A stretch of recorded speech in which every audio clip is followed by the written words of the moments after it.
Entonces seguimos con otras cositas. Este aspecto no quería dejarlo pasar antes de ya entrar a oralidad y escritura, que son los dos aspectos que voy a tocar, y con eso cerraría la presentación. Pero este aspecto es muy importante, dado lo que hemos venido investigando en el grupo, lo que nos ha ido mostrando y la importancia que puede tener para los profesores.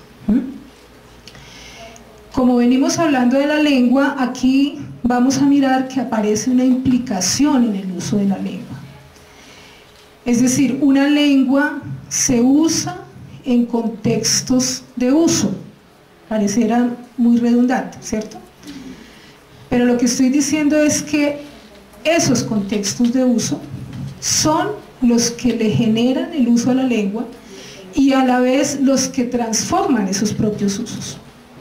¿Sí? Tiene que existir el contexto de uso para que la lengua tenga una manifestación específica y un desarrollo específico. En ese marco es que aparece el género discursivo. Es decir, en el marco de las prácticas sociales de tipo discursivo. Cuando digo discursivo, son actores sociales, lingüísticos, que se comunican, que producen, que generan, que realizan prácticas socioculturales, lingüísticas, y que con esa base producen lo que se llama un género discursivo. Entonces, aquí la relación directa es práctica discursiva y lenguaje, ¿cierto? El lenguaje que se genera en una esfera de comunicación social. Estoy usando los términos de Mikhail Bakhtin, y estaría diciendo que lo que ocurre es que en cada esfera de la comunicación, en cada contexto de uso, se van generando formas prototípicas particulares. Por eso es que uno le puede decir a los muchachos o a uno mismo: estás como descontextualizado con la forma en que estás hablando, ¿cierto? Eso úsalo en otro contexto, en este no, ¿cierto? ¿Qué es lo que hace que uno pueda decir eso? Que uno reconoce que en esta situación de comunicación ese no es el uso. Y uno sabe que ese podría ser para otro momento. Entonces uno dice, con tus amigos así, muy bien, pero conmigo por favor, no, ¿cierto? Cuando se pasan así como del tono. Pero igual esto quiere decir que en el aula aparecen formas prototípicas de hablar. Piensen cómo hablamos los maestros. Piensen por un momento. Un ejercicio muy interesante que hicimos alguna vez es que decirle a los estudiantes: saquen una hoja. ¿Qué piensan todos? Examen, paila, ¿cierto? Como dicen ellos, examen, porque me van a evaluar. ¿Se ven la forma prototípica como va adquiriendo prácticas? Y las prácticas elaboran formas prototípicas. Entonces, si analizáramos el discurso del aula, nos daríamos cuenta de todos esos rituales lingüísticos discursivos que utilizamos y que generan prácticas y formas de relación y formas de comprensión. Por eso no quería pasar sin hablar un poquito del género discursivo, porque necesitamos comprender esas formas, saber que ahí es donde aparece esa categoría de enunciadores, enunciados, formas de relación, y que esas formas prototípicas nos van generando formas de texto, formas de comprensión, y que muchas veces esas formas ayudan a elaborar el conocimiento, ayudan a facilitar los procesos, pero otras veces lo obstaculizan, ¿sí? Porque a veces no somos claros, a veces no nos damos cuenta de que los enunciados que producimos no son claros para los estudiantes, no son suficientemente explícitos. Entonces, por esa razón hay necesidad de detenerse un poco en ese análisis. De eso se trata el género, pues por supuesto son cosas más amplias, pero yo creo que ahí les queda el factor. Ahora sí, vamos a mirar una relación entre oralidad y escritura en el aula, para que luego ustedes sí sean los que hablen y pregunten. Vamos a mirar que de todo este factor de la lengua, fíjense que no estoy hablando de otros sistemas. Uno podría hablar de muchos otros sistemas de significación, pero no voy a hablar de otros, solamente me voy a detener en los de la lengua. Vamos a hablar un poquito de la oralidad en el aula, porque fíjense que además el aula tiene dos formas de manifestación privilegiada, la oralidad y la escritura. El paralelo de la oralidad en el caso de la lengua de señas sería la lengua de señas, o sea, no lo saquemos de ahí. En este caso, oralidad, en este caso se refiere al uso natural de la lengua, ¿sí?